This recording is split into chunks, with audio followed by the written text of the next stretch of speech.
मुंबई में शदीद बारिश के बाइस शहर के मुख्तलिफ इलाकों में मामूलात ज़िंदगी मुतासिर हुए हैं।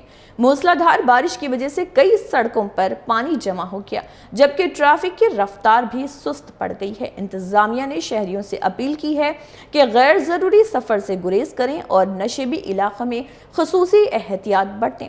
मुतल्लिका महकमे सूरत हाल पर नज़र रखे हुए हैं और किसी भी हंगामी सूरत हाल से निमटने के लिए ज़रूरी इक़दाम जारी हैं।